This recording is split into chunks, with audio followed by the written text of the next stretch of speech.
Πολύ καλησπέρα και σήμερα θα μιλήσουμε για κατηγορίες φίλων που όλοι έχουμε και που όλοι βγαίνουμε βραδινές βόλτες με αυτούς και ζούμε τα παρακάτω πράγματα. Πάμε να δούμε. Φυσικά στην πρώτη κατηγορία έχουμε τον φίλο που μας λέει ότι δεν θα φάει, αλλά τελικά τρώει. Μας λέει ότι δεν πεινάει καθόλου, όμως μόλις περνάμε από το πρώτο γυράδικο μπαίνει μέσα και παίρνει ό,τι βρει.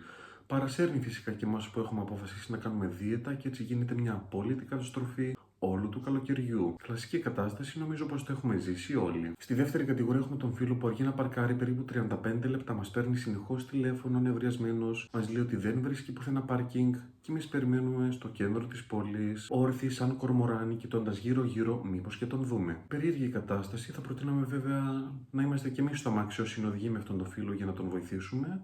Και αν μη τι άλλο, να περάσει καλύτερα η ώρα του. Φυσικά στην τρίτη κατηγορία έχουμε τον φίλο που πηγαίνουμε για παγωτό, παίρνει 4 μπάλες, δεν ξέρει τι να πρωτοφάει, είναι τόσο πειναλέοντας, που ακόμη και η κοπέλα που του σερβίρει το παγωτό τον κοιτάει με περίεργο μάτι. Κλασική κατάσταση, συμβαίνει πολύ συχνά, αλλά τώρα που έχουν ακριβήνει οι μπάλες παγωτό, αυτό ο φίλο έχει βάλει λίγα όρια. Και φυσικά στην τελευταία κατηγορία έχουμε τον φίλο που συνεχώς ψάχνει για σύμβουλο γενικότερα ζωή. Σε ρωτάει συνεχώς τι δουλειά να κάνει, τι να ακολουθήσει στο μέλλον του.